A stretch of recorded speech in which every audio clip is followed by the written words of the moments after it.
Good morning, guys, and welcome back to the Building Investors YouTube channel. Today, we're gonna be doing some trimming. So let's get into it and show you what we got going on. In the laundry room here, we've got everything painted and basically remodeled. It's just a quick cleanup because it's just a rental, but we're making it look better anyways. Put new flooring in, and these shelves are just put in the other day, but we've got left a few things on the list.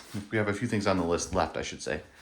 But anyways, we got the trim is what the project is today. And you can see I put tape on the ground because I'm going to be painting the trim on the ground once I fill the nail holes.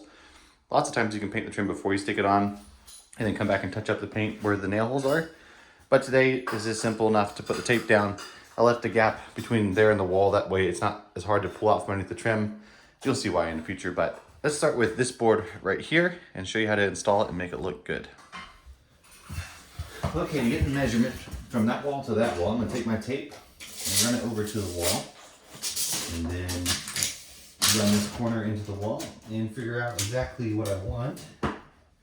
So it looks like 66 will do. Now there's a bunch of other tricks you can do besides just running the tape over the wall. Like there's an exact measurement on how wide or how long this tape is. And so if you run the tape into the wall and you add that measurement, the size of the tape to the measurement that pops out here on the tape, then I'll give you exact measurement. But I'm just going to eyeball it. I've done it so much that I can kind of guess where I need it to be. So run it into the corner, and it looks like 66 is exactly what it needs to be. So we'll go cut that and install it. Okay, so the trim we're using today is this simple MDF square trim. This is about 2 inches wide, not quite a ½ inch thick, and we're going to be using that because it matches the trim that we have best. We have kind of a taper trim in the rest of the house, but they don't really sell except for in kind of more expensive wood. And that's not important. We just need trim that looks good and somewhat matches. So that's what we're going to use is this. And the other thing about using painted trim is that you don't have to worry about, like when you have stained wood as your trim, filling the nail holes and stuff, it gets a little tricky. And then the corners, you have to make sure they match up perfectly because you don't want a gap because you can't caulk the stain trim as easily. Well, you can't caulk it at all, I guess I should say. But if there's any gaps on prime trim or painted trim, you can just caulk it and it hides a multitude of sins. And we'll prove that here when we do this piece. So this piece, 66 inches, you're gonna make sure that one of your ends is completely flush, which I'm gonna do on either side.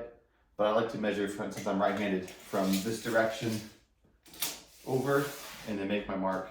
And then I can cut it, because it's just, you can measure this direction too, but my pencil's in my right hand, and so now I have to hold this and then mark it. So it's a little easier to measure from the right to left. A little useless information there for you, but let's go ahead and measure this and measure twice, cut once type of thing, but we're gonna cut the end flush and then cut it at 66 inches.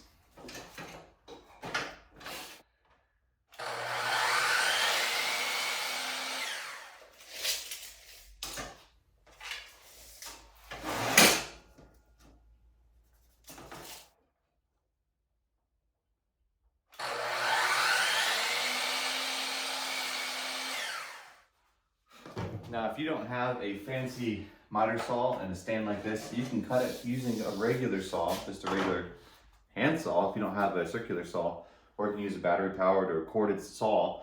Just use a speed square as your straight edge. That way you can cut a nice, let me get the speed square real quick and I'll show you what I mean. Okay, here's the speed square. This is the second fancy option. So if you have this option, go with it, it's a lot easier. But sometimes it's a pain to set up. So if you're just doing a quick job like this, you can just use circular saw and a speed square. You just put this on here, use it as a guide, that way you can slide along here and make a nice perfectly straight cut. Or if you're doing a bevel, you can do the same thing. Just turn your table to whatever degrees you want. Normally it's 45. Lock it back down, and then you can use the speed square as well. And then cut it at an angle. The reason you'd want a beveled edge like that is so that you can meet them together, because sometimes it looks better, pardon the shade here, if you have two flats coming together. Turn around so you can see.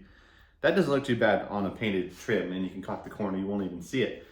But if you want it to be really nice, you can cut a 45, so an angle here, and the next board at an angle, and so when they come together, they meet perfectly, and then it looks symmetrical on the top. But for this project, flat to flat, no problem, easy, best way to do it. So, also, if you don't have little more information here. If you don't have one of these, you can use a regular handsaw, and they actually sell jigs, like a little plastic jig, and it can cut. Make sure you're cutting straight, and make sure it has, if you want to do a bevel, they also have a track for the saw to go this way, so if you're using a handsaw, you can do that as well. So you don't have to have fancy stuff, but it makes it, sure makes it a lot easier. So this is cut, so let's go put it and install it, and I'll show you what I'm going to do in there with that. Okay, we got it cut, and we're going to see how it fits. That fits just perfectly, if I do say so myself. Doesn't look so much better than not having trim. Anywho, what I'm going to do, this is a laundry room, and this is MDF, which means that if this gets wet, it's gonna just fall apart. The reason you don't want to use MDF necessarily in a room that gets water, or get like a bathroom or a laundry room, is because when it gets wet, it can swell, it can fall apart. And so what we're gonna do to remedy that, since we're going to use cheap trim, is I'm gonna take these pieces of sandpaper, I folded them 4 times, and I'm gonna stick them underneath, let's see if you can see what I'm doing here, underneath the trim on the sides that it's touching. That way there is a uniform gap. It's not gonna be visible necessarily when you're standing, because you won't even think about it. Right here in the middle, you can see the floor sags, so there's a big gap. So what I'm gonna do there, then I'm gonna push it down to the floor, and then nail it, and then use this shim over there. So if you're using, here's the nailer I'm gonna be using. This is a 16 gauge finish nailer. It shoots these nails right here. Super simple. These are 2-inch nails, I believe. Now, you can use shorter nails if you want to. I like using the longer ones because there's a chance of hitting some framing in behind, which makes it nice and strong. Along the bottom of the wall here, on the inside framing, there's a 2x4 that lays flat, and all the 2x4s that are going this way are nailed into it. And so when you nail your trim, you always want to put a nail on the bottom. That way it nails into that 2x4 going across the floor. And then if you really want it to hold on tight, you can get your stud finder out, find out where the studs are, and say there's a stud right here. Take your nailer and shoot your nail right into that stud, and it'll hold it really tight. Now with this, not important. It's this really cheap, really small trim, like basically the 2x4 on the ground, so they come up to here. So it doesn't need additional nailing up here. So wherever you put the nail is gonna hold just fine. Things you wanna keep a look for is that if there's any pipes in the wall, wires, you wanna avoid those. Obviously the builder should have put plates on front of those. So if you hit something, it's gonna, well, I should say it's gonna be kind of rare if you do hit something. So anyway, it's got the nailer hooked up to the air compressor, but if you don't have an air compressor and a hose like I do, that's the nicest way to do it. Or you can get, well, I should say the nicest way is they have new nailers that are battery powered. You don't have to have a noisy air compressor or the hose to worry about, you just nail it. This makes the nail a little heavier, but this is nice. The other way to do it, if you're on the cheap budget, is you can take a nail and a finish hammer, then you can drive the nail in, and then you can take a little nail set and tap the nail in a little more. Anywho, hopefully I'm looking at you guys and not myself as I keep going back and forth here. Anyways, got the spacers here, so I'm gonna nail this in place. So I'll put it here. So I like to put them right above each other because it's uniform. And I like to nail every 16 inches or so. So I'm gonna take this spacer, lift this up, put it underneath, nail right here, and then work my way down. A little tight. There we go. Push this down and nail it. And then I'll put 2 more sets of nails here. Lift this side up a bit.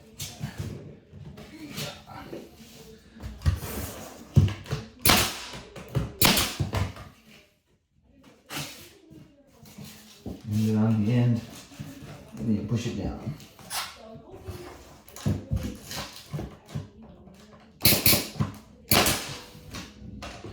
And then on the end, if you put the nails close enough to the end, when that board slides up against here, you won't have to worry about covering those nails because they'll be covered by that board. But that's one piece down. Now we can take these shims out,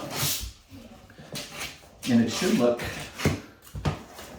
uniform all the way across. So let's flip you around so you can get a close-up view, and then we'll get the next board cut. And then we'll show you how to finish it all and make it look real nice. Here is the close-up. Let me zoom you out here. Now you can see that there's a gap between the wall and that's going to be fixed by caulking or by sealant, like that caulking gun up there with a tube of white sealant caulking, and you'll pipe it on there and then squeegee it out with your finger and let it dry, and then come back and paint it. And these nail holes will come back with some nail filler and fill it. But just wanted to show you see if we can get tilted up here. Little uniform gap all the way at the bottom. Kind of hard to see, but we'll show you once the tape is off, and then we can see it even better. So next piece, we're gonna measure there to there, and then cut it and install it, and let's do it. So measure, and I measure from right to left because I'm right-handed, but also doesn't matter. So I'm measuring to this, which is nice. Don't have to worry about the wall anymore. So measure to this, 34 3/4. Now obviously on the tape, there are a bunch of different measurements. And so if you don't know what they are, it's kind of stuff you would learn in school, but you may not have remembered it, but it's pretty simple. If you got inches, so the big marks all the way across here are inches. So 1, 2, 3, 4. And in the middle of those is a 1/2 inch, and that's 1/4. And then each of these second to those smallest marks are called eighths. And this little mark here is called a 16th. Now in vintage carpentry, this tape is just the cheap tape that I got from Home Depot on a sale. So usually as a framer, you don't really have all these numbers. It's not important because you can eyeball it and see and make decisions quickly. But on this tape, you can see it's marked all the eighths, quarters, 3/8, 1/2, 5/8, so on. But when you're cutting something, it could be in between those marks. And so the way I figure out is if I go to, let's say it's 4.5 inches, but it's actually a little between this line and that line. That would be 4 5/16 would be what this mark is. But if you want to be halfway between, I would go to 4 5/16.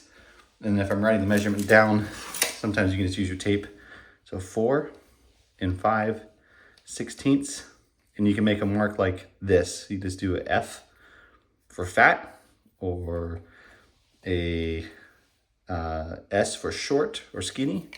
And so if you go to a mark and you want it to be just above it, that F that I put there means that I want 4 5/16, and then just a skosh more. So basically leave with the line that I mark on the board. If that makes sense. Hopefully that's clear as mud.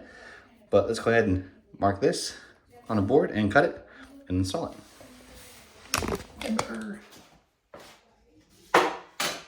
Okay, cut the end flush. Make our mark.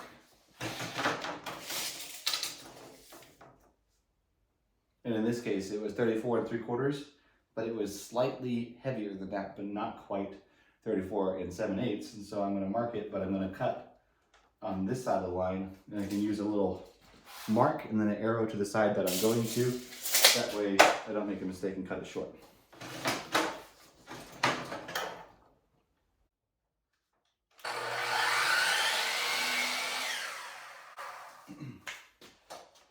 Let's see how she fits. Put her tight to that corner. Slide her in. Ooh, that looks good. See how nice and tight it is over there? And it's nice and tight over there, but it's not bulging off the wall. It's nice and tight there as well. So now we can take our spacers again. I'm gonna put one under here. Now the spacer isn't as important on this side, and I'll tell you why in a second. Because we want this to be exactly even with the top of this. And so I need to pull it back out, adjust it, and then hold it right flush on top of that. And then take my nail, hold it, and you can tap it if you need to, and then pop some nails in that. And then work my way across again. Got a bit of a gap right there. This is pretty much exactly what I need already. Hold it. Put a nail there, there, and then there, there. Boom. You can see, I mentioned the tape earlier, and the tape is just barely underneath this. And there's a little space, and so after I come back and paint it, I can take the tape up and it won't be stuck underneath that. So then we cut the rest of the room, and then we'll move on to what we do about filling the holes and caulking the top. Now that the rest of the room is cut, we can take and do the rest of the jobs. Although this little piece from here to here is not cut because I have some pieces. I didn't want to put too many pieces in there, so we're gonna buy another stick later on and put that in. That way there's not too many gaps. The only splice we have is right here, so we just have it nice and flush. Now, usually what you do with trim is you cut that board at a 45 this direction and this board at a 45 this direction. That way when they slide together, you can nail over top of the seam into each other. And then you'd also want to put that on a stud. So the nearest stud is right here. So you'd actually want to break it right there and then put the nails on both sides. So this piece of trim and this piece of trim nailing into a stud. But since this trim is so short, it doesn't matter where it ends. It's going to be nailed into some framing down there anyway, so I'm not worried about it. But if this was like 6 inches tall or higher, I would like to split that seam on a stud. That way they stay together nice and tight. But anyway, we'll come and fill that hole, those holes with some nail filler. Right over there. And then also that seam, and then we'll sand it, and then we'll caulk the top, and then paint everything. It'll be nice and new and looking good. Zoom back out here. Another thing I want to point out is that usually you would want to, instead of cutting around, like I wouldn't cut the trim around these pieces. So they're nice and tight. But the better way to do it would be to take these things back off the wall and raise them up a tiny bit, and then put it on top of the trim. That way you don't have to cut the trim around it. So it looks a little hokey this way, but it's nice and tight and clean the best I can. So we'll do that way. But you have options. So let's get down here and start putting some filler in the nail holes. So what we're using is a plastic wood, all-purpose wood filler. They have interior and exterior. I'm using interior, of course, because we're inside. But if you were to only have the exterior, I would probably not use it because they have fibers inside that help it bond to stuff outside, and it's not as easy to sand. So use the all-purpose interior and you'll be fine. Take a little spatula and then find the holes and just squish it in there and wipe off as much excess as possible, because then you don't have to sand as much. So fill all the holes, work your way around the room, and then come back once it's dry and sand it. So that's basically it. You can get some stuff in a tube that you can squeeze out too. You can use your finger and dab it over the holes if you want to. But this is quick and easy. So once I get this done and dried, I'll bring you back and we'll show you how to sand it and make it look good.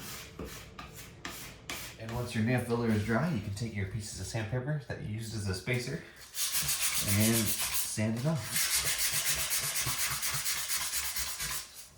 Nice and flat and flush and smooth. And then do that all around. You can also use a sanding block or a sanding sponge or a sander, depending on how much you got to do. But this is all we need for this. Now you won't be able to see those nails. Once you paint over it, it'll look good. So do that to the rest of the room, and then we can come back and caulk it, and then we can paint it. My wall color is going to be the same as my trim color, so it's going to be the same as this right here. This color is like a falling snow, I think is what they call it. So we'll paint this the same color. If you're painting the trim a different color, so you want a white trim and a colored wall, you can paint. I would paint the trim first with your white, then I come back and I would take my brush and trim along the top in the color, just because it's easier to paint the wall line than it is to paint the top of the trim. So anyways, next up, caulking.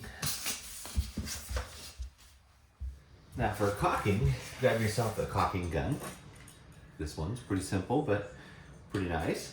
A little more sturdy than the cheap ones, but not too expensive. Grab yourself a tube of caulking. This is white, a paintable caulking. That way you can paint over it. That's good for interior caulking and use like that. This one will take about an hour to dry, but you can buy ones that dry faster. The problem with buying ones that dry fast is they seem to crack a lot quicker than this. The nicer caulking, I should say. This isn't the best either, but it's not bad. Grab your caulking, stick it in your gun. Here, there's a little hole in the side, and cut the tip off. And then there's a little jabby thing on the bottom here. Fold that out. Jab it, because there's a seal on the top of here, right below below the top. Then you're going to want to clean this off with your damp rag. And then stick your tube of caulking inside here, and you can spin it however you want the nose to face, because it's at an angle there. And then you're going to pump it up until it gets to come out. Right there. And then this button on the back is to release the pressure. But basically, I'm going to start on one side, apply a little pressure, wait till it comes out, and then just move it at the speed that fits best with the gap and with the caulking. And then you Go from the other side.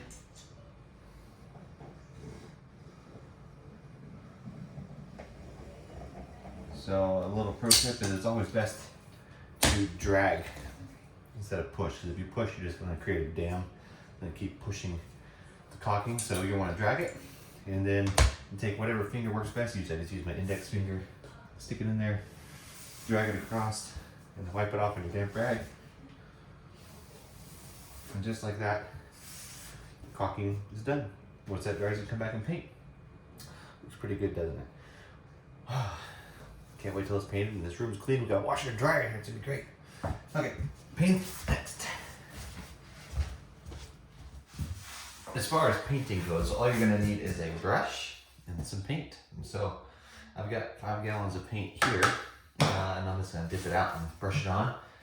And that's pretty much it. So let's do some painting and see what it looks like. It's gonna look great.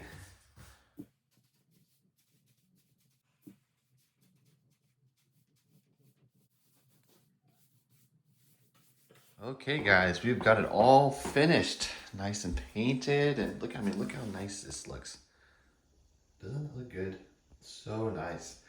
So if you follow those few steps, you'll be able to get yours looking like this too, if that's what your goal is. You got the whole room done except for that piece I talked about. Does that look sharp? But anyways, that is one more project finished on this apartment building. If you would like to see the full restoration of the whole property, go ahead and check out my videos. I do little things here and there, and you get to see the whole transformation and the little pieces that get to put together. So anyways, thank you very much for watching. Hope you enjoyed, hope you learned something. If you have any questions, feel free to leave them in the comments below. Don't forget to look at the description, and don't forget to have a good one. We'll catch you later. God bless.